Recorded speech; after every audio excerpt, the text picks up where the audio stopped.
And we are live. Welcome to the final NBA strategy show of 2025. I have been doing this show since in some form or fashion, since 2017.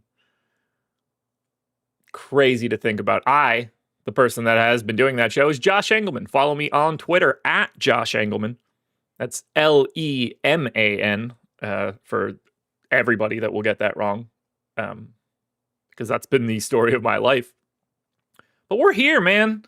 And we, honestly, if I'm being honest, the DraftKings and FanDuel spit in our faces today. We didn't get the early slate like we should have. 1 o'clock and a couple 3 o'clock games. FanDuel is barely participating in today as well. It's really frustrating. Today's a great day for it. So many people have the ability to play and do this stuff. And unfortunately, we didn't get the slates that we would have wanted to see, which is a shame. It's quite a shame. But what are you going to do? Good morning, and thanks for not shutting down the live before lock stream yesterday. Dude, it was close. I don't typically do that. Like, that is not... Everybody's got their, errors in life that they will make from time to time. And it's just, it gets ingrained in their brain. That's not one of them. I don't typically, misclick. I clicked that end stream button, and I was a half second away from releasing the button on yes before I realized what I was doing. The problem is just doing so many shows by myself. I sign off a lot. So it becomes tricky. It becomes really tricky. Good morning, everybody. 70% of the time it will not be Luka. Heard it here regarding King of the Court. It was almost Keontae George, who was my first recommended lower tier option. It was, I don't want to say that it was almost Nurkic, because that would sound insane, but he finished in the top 10. OT saves the day. I don't know if I still have it here. I don't know when my shit resets itself. It's probably reset, but I don't know if that's true. This is all going to be yesterday. I should add a go back in time mode for that. I don't know. I'll do that tomorrow. Duran didn't end up being my dude, but yeah, Keontae George knocking on the door, almost Maxey, and then it ends up being Embiid overtime game. Just so crazy. So crazy. Josh, just wanted to say thanks for all you do and what you have done to help me and everyone out. I have been following you for the last 6 years. Also, cash second and underdog for a 4-figure payout. There we go. That's a fun way to ring in the new year. Hey, and you have plenty of time today to dump a bunch of that back and lower your tax burden before you get to 2026. But Greg, for real, that's awesome. That's awesome. Love to hear it. Love to hear it. Ooh. Magical World of M. Welcome me to the Hall of Fame, even if it was only for $100. Look, the amount doesn't matter, man. That's why it exists. Look, winning a tournament is hard. It doesn't matter if it's a quarter tournament or a $3,000 tournament. You go out there and you ship the quarter arcade or whatever the hell that stuff is called. There's a lot of entries in that. You gotta be at the tippy top. So, Magical World of M. Tweet that out. Send that email. Get yourself that free month. And for anybody that's listening to this right now that doesn't know it, if you are using the stochastic avatar on whichever site you play on, DraftKings, FanDuel, it'll be tough everywhere else, but there's probably one contest on the other sites. If you finish in the top 3 of a contest with 5,000 or more entries, take a screenshot, tweet it, email it to us. You get a free month. Now, you can't, let me put the caveat here for duplication and stuff. If you chop third with 75 people in a showdown, not the same thing. Duplications count. You chop third with 2 people, like, or we're going to sneak that one through the door, but there's no reason, like, if you're watching this stuff and you don't use our avatar, you better have a pretty damn good reason why you use something else. If it's like a picture of your dog or your daughter or something, sure, I get it. But you can make, like, it's a negative EV play to not use our avatar because there's no downside. And the upside is some portion of a 1 month subscription is valuable every day. Instead of a free month, you could have lunch at Wawa with Laffy. I mean, I'd rather have the lunch with Laffy. All the years I've been watching you guys, I still can't figure out how to put the avatar on DraftKings. I assume you know how to get it from us. There's some sort of setting in your profile on DraftKings that lets you swap it out. It's been a minute since I've switched mine. It's been pretty steady for 8 years. Actually, I guess it's only been steady for like 4 or 5, whenever the fuck we became stochastic. I don't remember anymore. Magical World of M. Good work, man. Good work. So we got a real dumb day today, which sucks. I thought we were going to get this awesome 4-game slate for like day basketball. We get day baseball all the time. I don't know why we're not getting day basketball. Because we got it as the 3-gamer, but it's right there for us as a 4-gamer. And they just couldn't do it. Yeah, Steven, FanDuel gave less of a shit than DraftKings did, unfortunately. And then we've got a 5-gamer tonight, locking at 7, everything done by 8. We had the perfect opportunity for 2 fun slates. Like, obviously, the early wasn't going to be huge, but just put the extra game there. Nobody wants to play a Warriors-Hornets showdown at 1 o'clock. And yet, I'm assuming that's like a decent showdown for a 1 o'clock NBA slate, but if it's not, then it's even more irritating. So that's what we have for today. It's a bummer. Injury report. I'm just going to walk through every game right now and talk about the status of some of these guys. This is going to be a very, very information light or context light show. Warriors and Hornets. First game on the docket. Hornets 6.5-point dogs at home. Everybody's available for the Warriors. I have no idea who's going to play for these guys on a day-to-day basis. I don't think they do. But we've also got Miles Bridges questionable for Charlotte. Connaughton questionable for Charlotte, which doesn't matter. Con Knipple is back, though. He is probable. Still no Ryan Kalkbrenner or Mason Plumlee, so it's going to be the Moussa Diabate show once again. But do you guys pay attention to the Warriors last game? You see that rotation? Gee, these idiots. It's truly getting old. So Moses Moody played 12 minutes. And your first thought is probably like, oh, Moses Moody got injured. And it's like, well, maybe he was injured. But he played the beginning of the first quarter and the beginning of the third quarter, and that was it. He got the Keith Bogans. Quentin Post is here playing basically no minutes as a starter recently. They played 13 dudes. Oh, shit, I forgot to project Al Horford for today. That's going to get even worse. All right, let's take those minutes. Take those minutes. Knew I missed something this morning. All right, Trace Jackson Davis gone. Horford in 5-4. 5. These guys are all over the place. Gary Payton plays like 12 a night. Someone in Pat Spencer, Guy Santos, and Buddy Hield might play a little bit more. But these guys are just death when it comes to DFS. So handle yourselves accordingly. But yeah, Bridges questionable. Connaughton questionable. Still no Kalkbrenner. Still no Mason Plumlee.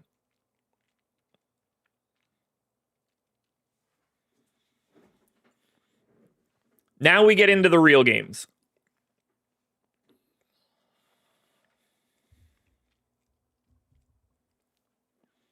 The Minnesota Timberwolves don't have any injury news, and they never do. We're plenty used to that at this point. Hawks, on the other hand, Trae Young's questionable. That is massive news. Whether he plays or not really impacts the rest of these guys. There is one other piece of Atlanta today that I don't know if you guys are ready for.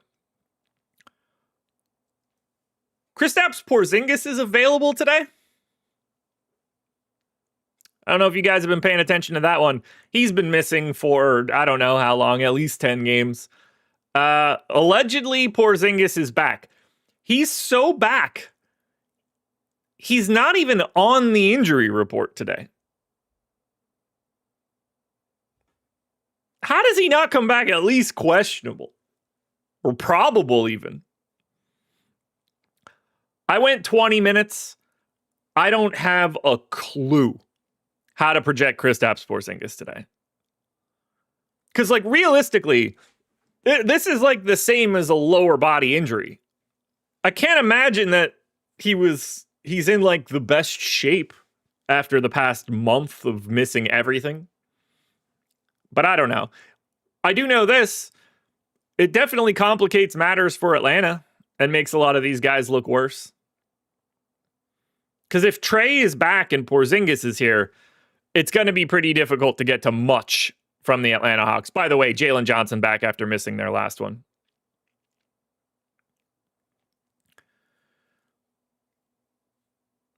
Yeah, this feels different though, Steven. I don't know. I mean, legitimately, I don't have a feel. I don't have a feel.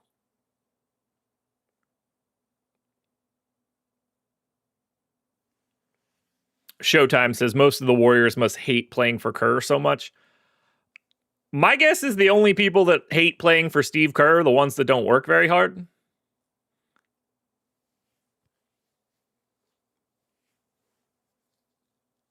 Like, I don't think it's a coincidence that Pat Spencer got more run for the Warriors. Because that guy clearly just goes hard all the time. Now, eventually you're just going to run into like a talent ceiling where he's like, well, I appreciate you going hard, but you also stink. But I really do think this is like an effort thing. If you're putting in effort defensively, he's just going to put you out there.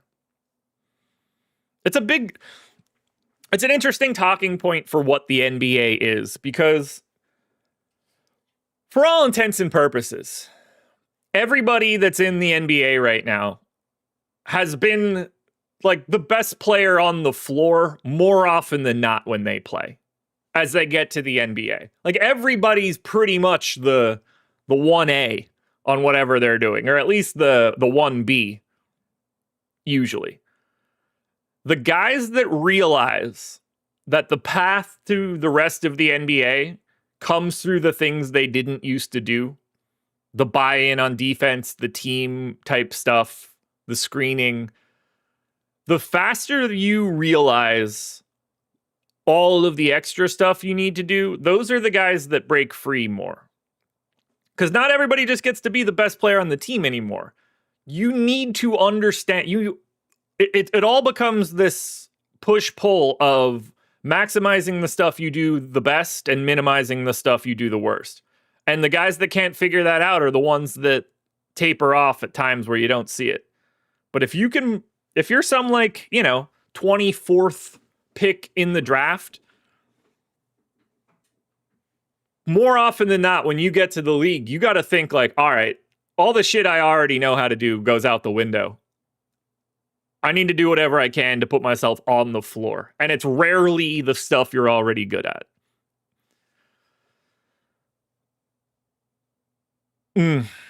Let's keep this moving. Magic Pacers. 3.5-point dogs at home are the Indiana Pacers. Desmond Bane is questionable. Jalen Suggs is questionable. John Isaac is questionable. On the Pacers, Ben Shepherd is questionable. TJ McConnell, probable. So again, lots of news to wait for here.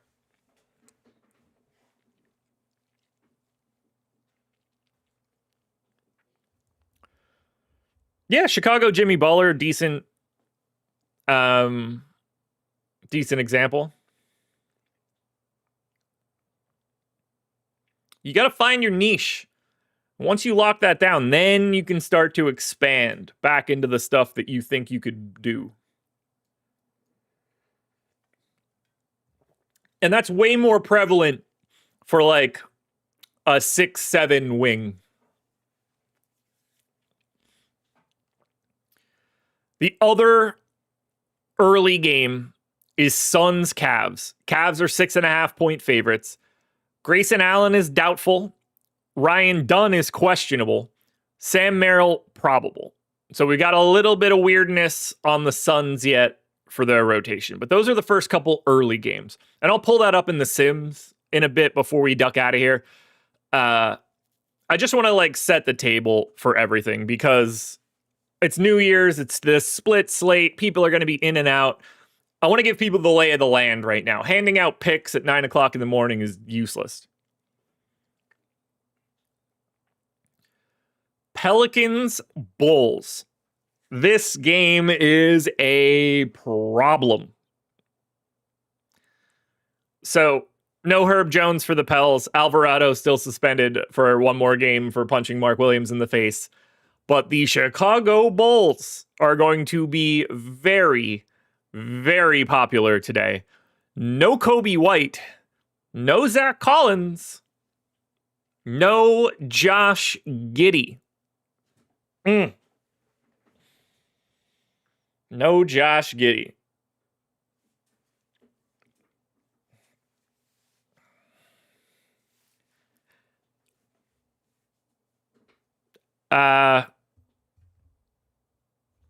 Surely you remember Trae Young being in the Eastern Conference Finals.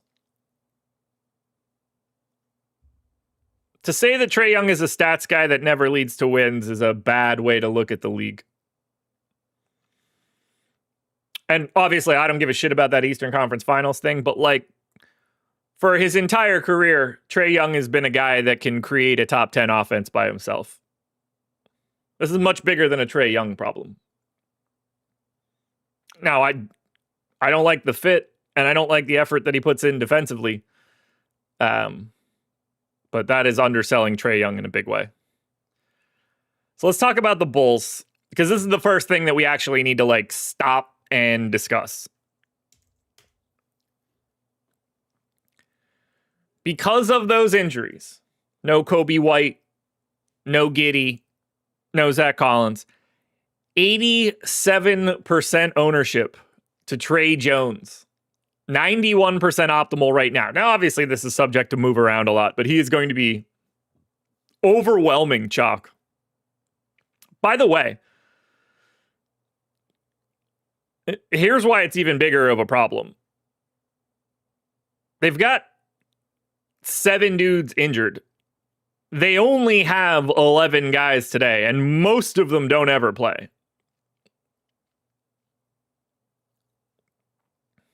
But 45% ownership to Vooch.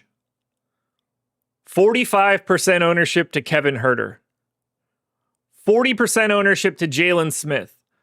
40% ownership to Matas Buzelis. 30% ownership to Ayo Dosunmu.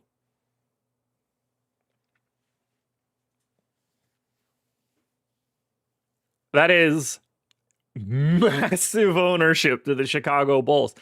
And that's because they play the shitty Pelicans. But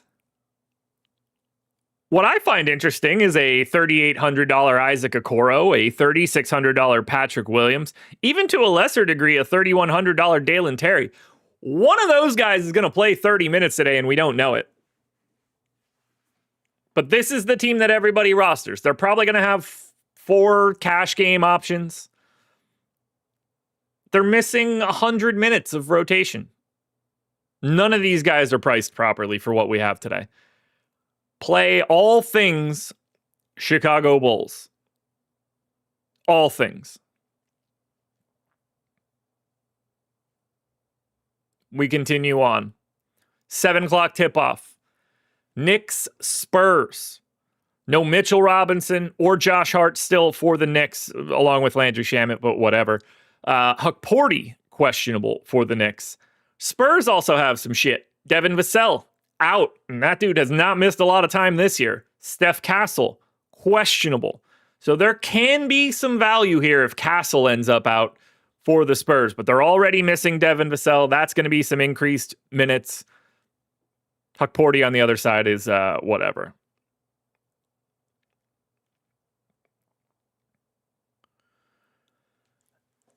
Nuggets, Raptors. This is the next one we have to talk about.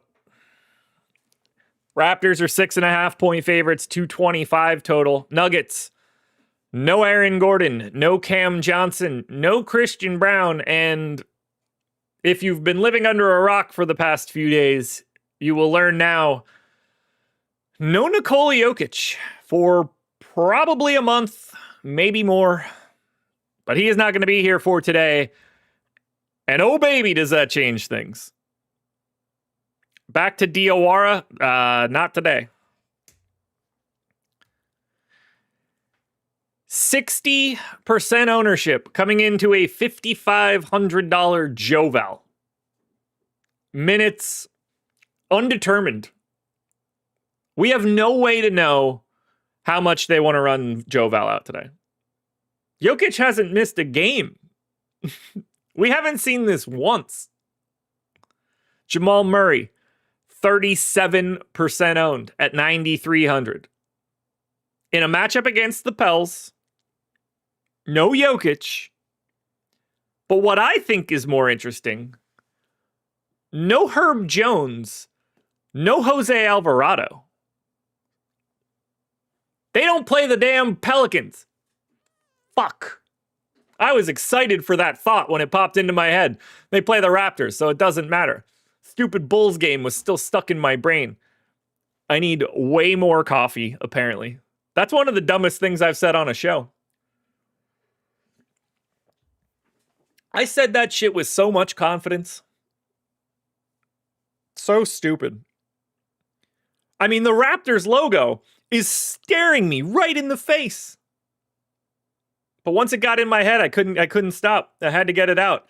So obviously, those 2 pieces of information are useless here because I'm a stupid asshole.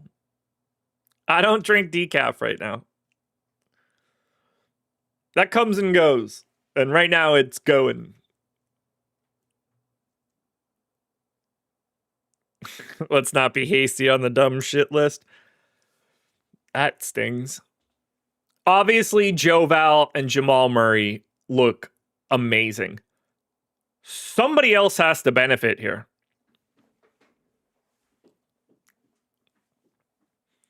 I don't know if that's Tim Hardaway. I don't know if that's Bruce Brown. I don't know if that's one of Zeke Naji or Darren Holmes. That's what we need to do right now. We need to go on a little bit of a journey. There's a non-zero chance we're going to come out of this thinking, I found the random pivot for today. Deron Holmes is going to need a look-see.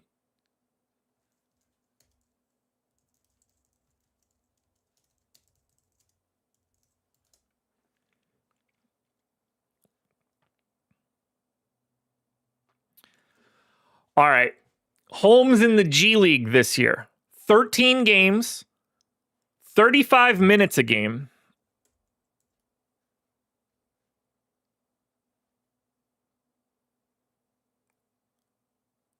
averaging 22 and 8 per 36 minutes, couple assists, 2 stocks,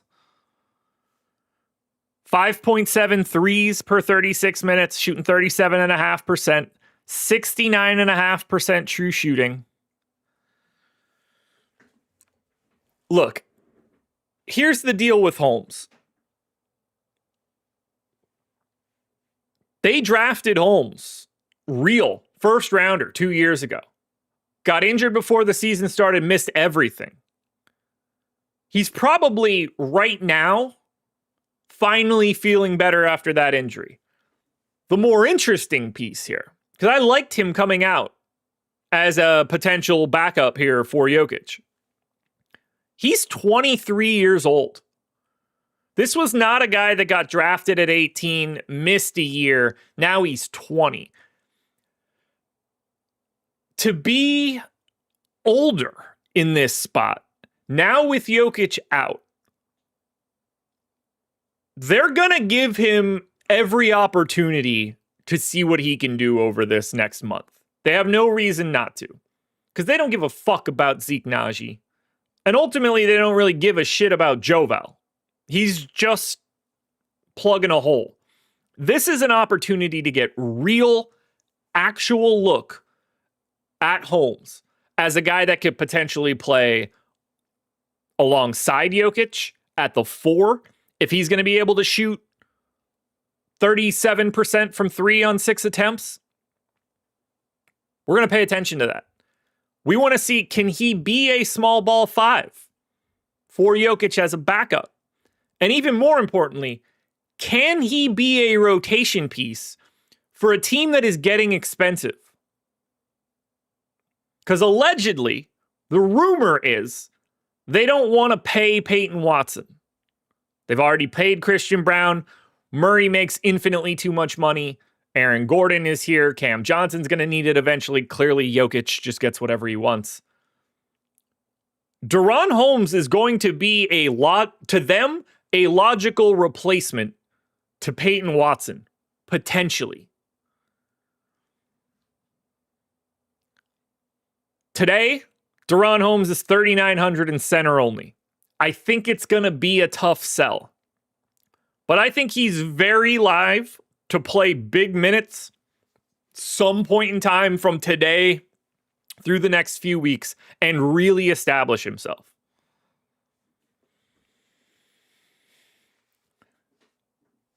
He's a guy I would want to fire a bullet at today. But I think as they start this journey without Jokic, they're going to try to establish more of like a, let's start with the vets. Let's start with what we know. And when it starts to not work, these guys are going to get pushed in. Whether it's Hunter Tyson, whether we're seeing one of like Strother or Pickett get more. If they can do anything in their power to make it seem like Zeke Naji is good enough that they can trade him and not die on the trade, they will try to do that. But I think this is the ultimate dress rehearsal for DaRon Holmes over the next month. Whether that's actionable in DFS today, I don't know. But remember, if this starts to happen, New Year's Eve show, strategy show, I said it all. RJ Barrett potentially back here, or I guess is back here for the Raptors, playing somewhere from 24 to 28 minutes, I would guess. Wizards, Bucks. The Bucks are 10.5 point favorites here. Q-tag Malachi Branham. No Keyshawn George for the Wizards, which is pretty important. Otherwise, it's kind of business as usual for the Bucks. Ryan Rollins back into the starting lineup. Kevin Porter Jr. playing 36 minutes or so. Giannis playing some sort of undetermined amount of minutes against the team he should nuke. Not a lot to say here for Wizards Bucks. When you get to face the Wizards, it's good.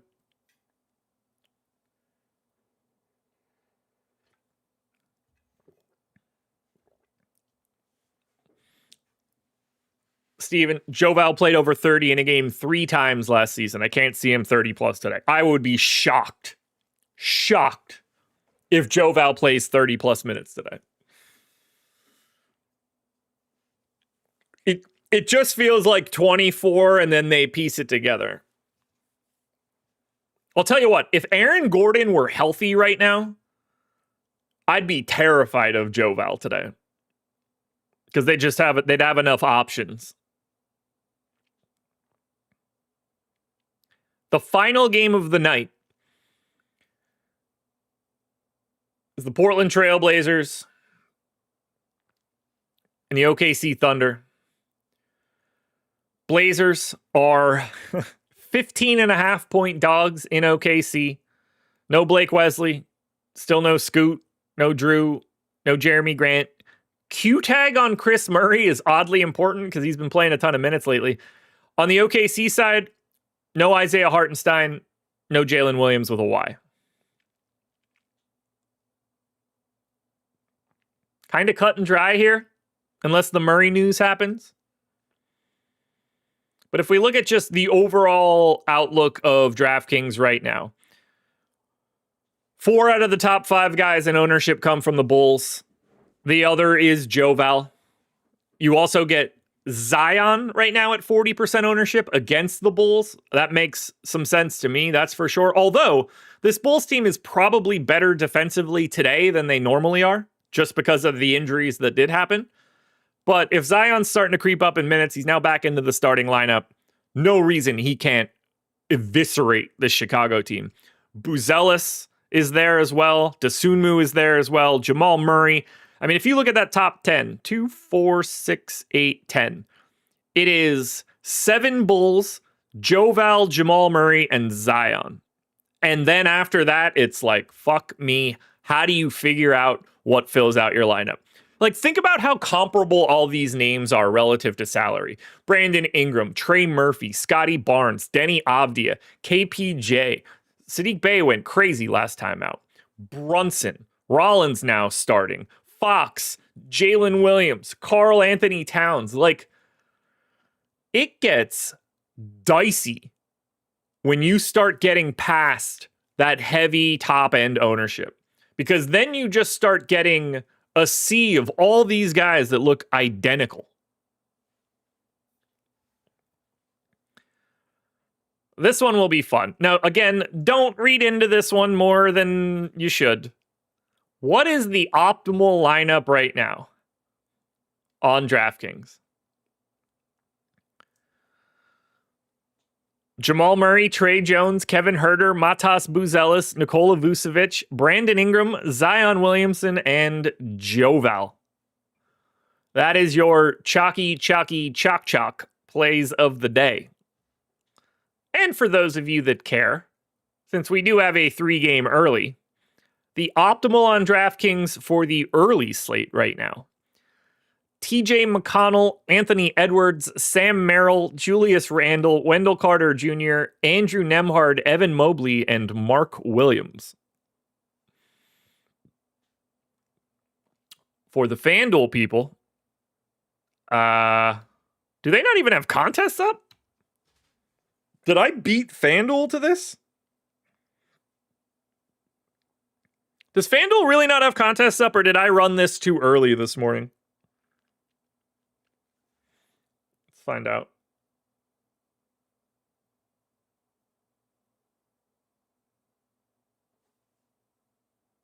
Yeah, I must have ran it too early. I'll run that again right after the show is over, because for some reason that didn't pull everything. Must have got to the upload a little too fast today. Actually, can I? Give me 1 second, guys. I'm just gonna see if I can do that while I'm live.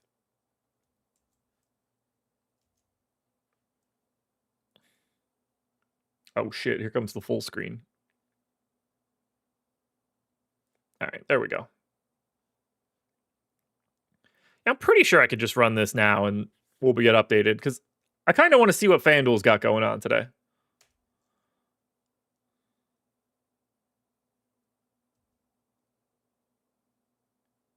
Nothing I can do. It's actually not available for me to be selected right now, so I'll pass that information along.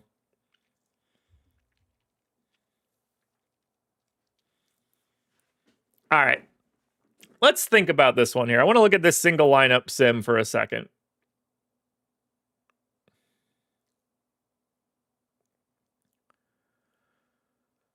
Huh. 299.43 is the optimal.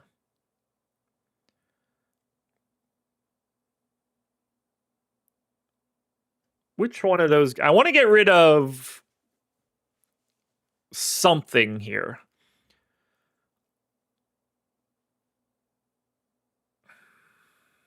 Let's just put 5% randomness on it and clear it out. 299 for 394. Let's just compare it.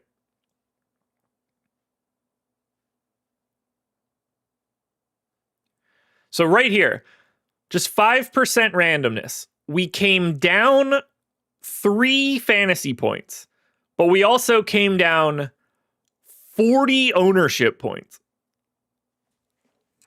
That's going to be massive.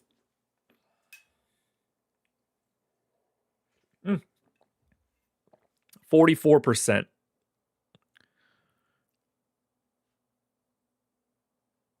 That's basically the same.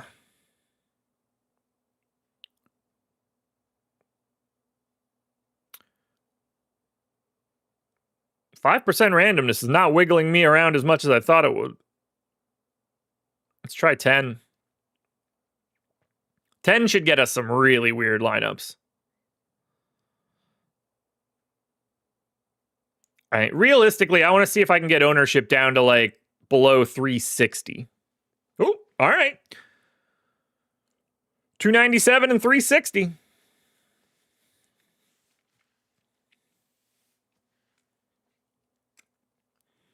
%46 sim ROI. I just want to find one good one.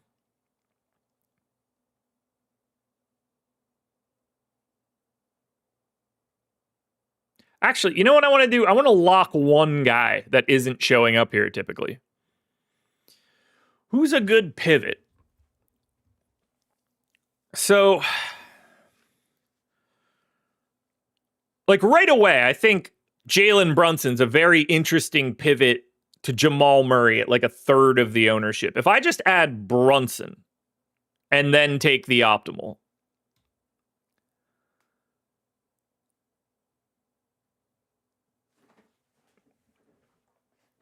really doesn't change the structure all that much. Yeah, 16% sim ROI.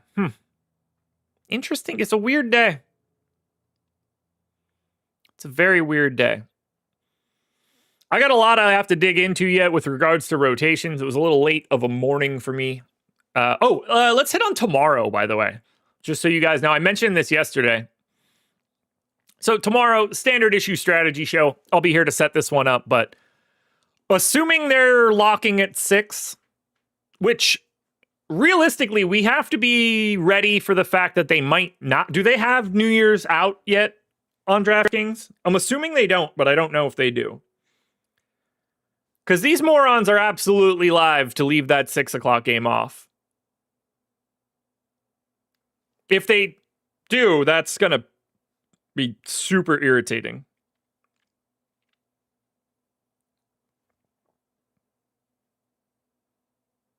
All right. No, they don't have anything up yet. Assuming they include the 6 o'clock game,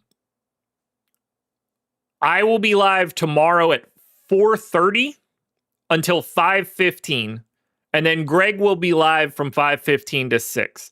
If they drop the 6 o'clock game, just push all of that an hour. Y'all got any big New Year's plans?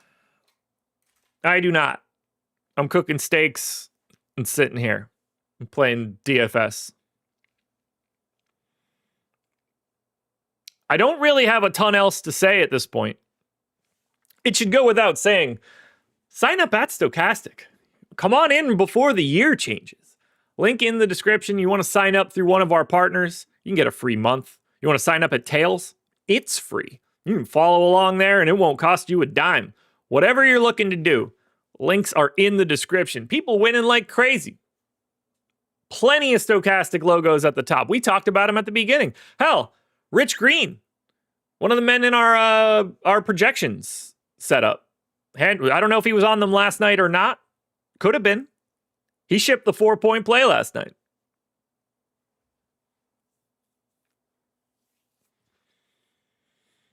So why not come in, guys? Come join us.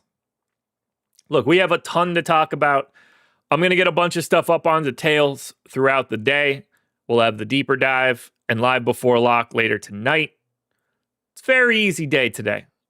Tons of content. If you had Joel Embiid last night, congrats on your King of the Court win. If you had Maxey or Keontae George, apologies for how dicey that ended up being for you.